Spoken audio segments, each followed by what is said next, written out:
So like a lot of you guys that I've heard from years ago, I spent many years, decades actually, living in apartment communities and condominium communities, multi-family dwellings essentially. So if you're one of those people, then you're probably into micro-prepping like I was at that time.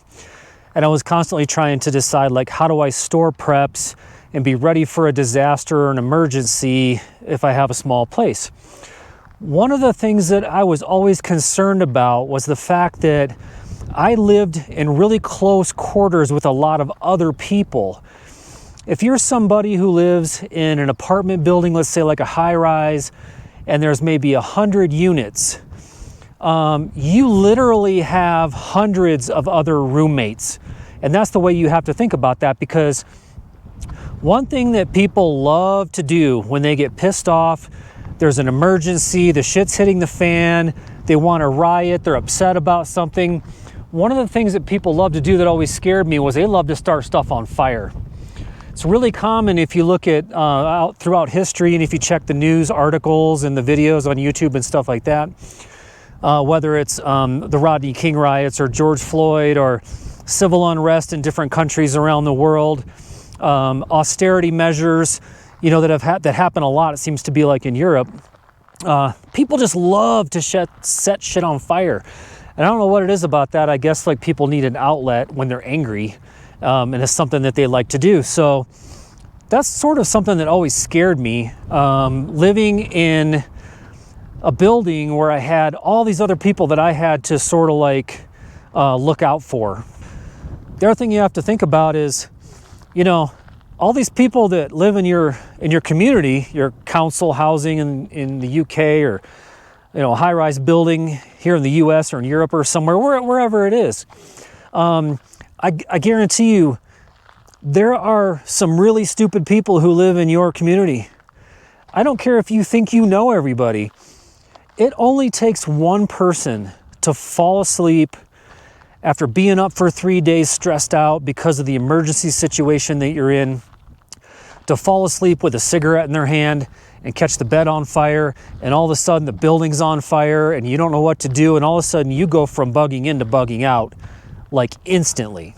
It also doesn't take much for people to do stupid things, use sterno or alcohol stoves to try to like cook stuff, leave their kitchen's gas stove on to try to warm up the apartment, and they fall asleep, and then the countertops catch on fire, or the walls or whatever. Like, this stuff happens really easily. It's not uncommon, especially when in a long-term grid down situation, for people to look for ways to stay warm, cook food, boil water, clean themselves, and all that kind of stuff. And oftentimes what happens is people do really stupid things, especially trying to keep warm. They do really stupid things and end up lighting fires and setting buildings on fire. I was reading an article the other day that basically talked about how one winter power was out outside this apartment building, and a homeless person actually used this courtyard for the apartment building to try to build a fire to stay warm and burn the whole place to the ground. So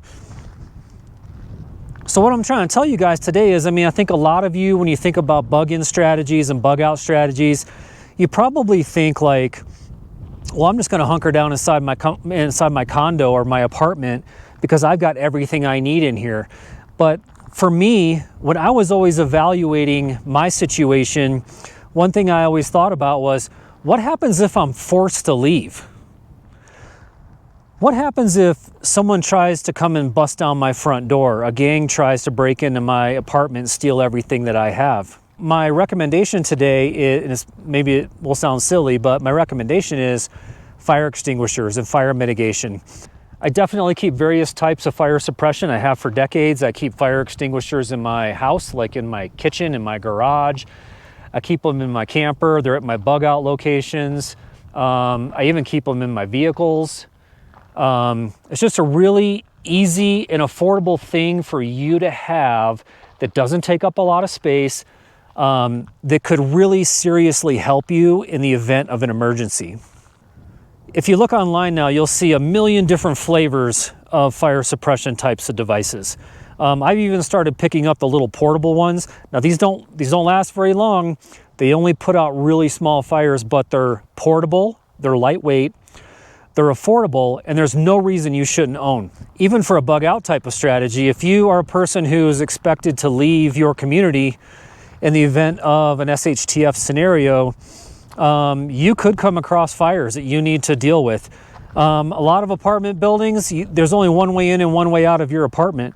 There might only be one way in and one way out of your community through a gate or a parking garage or something like that. And a fire could be a really serious threat. The other thing to understand about fire extinguishers, if you've never used one, they're a little bit nuanced. Okay, so they remind me a little bit of like bear spray. If you've never used bear spray, there's a certain way you have to use the bear spray so that it doesn't like accidentally go off and cause a problem.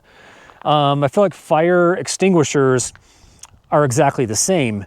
They're a little bit nuanced. If you've never shot one, never used one, I mean, it's worth the effort to buy one and figure out how to use it. There's tabs you got to remove. There's like straps on them, sometimes locking mechanisms.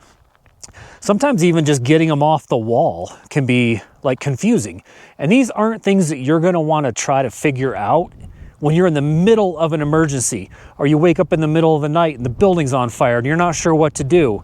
So always know how to use your fire extinguishers.